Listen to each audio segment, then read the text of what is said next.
Samantala, tiniyak na Malacanang ang benepisyong idudulot sa publiko ng konstruksyon ng Skyway 3. Ayon kay Presidential Spokesman Edwin Lacerda, kailangan lamang ang pangunawa at konting sakripisyo habang isinasagawa ang nasabing proyekto.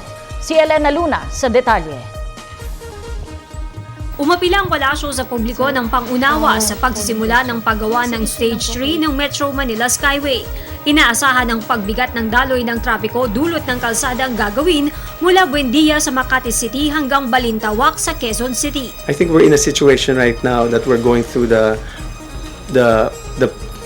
birth pangs. Talagang we have to go through it when we ask the public for some understanding. We will do our best to inform the public, to find ways to mitigate the traffic situation, to find alternate roads. Pagdurugtugin ang gagawing bahagi ng Skyway ang North at South Luzon Expressways. 14.8 kilometers ang haba at 6 na lane ang lapad ng gagawing elevated highway. Kapag nagawa ito, ang dating 2 oras sa biyahe mula Makati, magiging 20 minuto na lamang.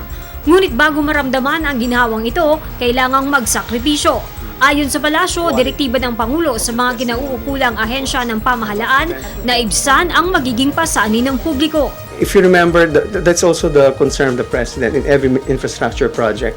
Ang concern niya also is the riding public. Let's try to mitigate the situation as much as possible. But again, we would ask for understanding and support from the general public. In the end, this will benefit us in the long run.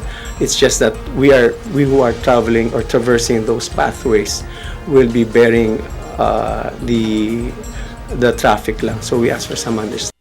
Bilang sa mga maaaring tugon sa trapiko, ang panukalang gawing 4 na araw na lamang ang pasok ng mga estudyante.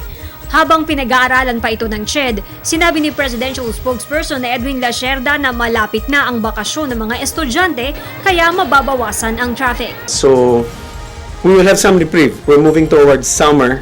So by that time, perhaps there will be time for them to study the matter, and then for those who are moving towards the August school start, there will be some reprieve for a big number of students who are students of those universities. Para sa Telebisyon ng Bayan, Elena Luna.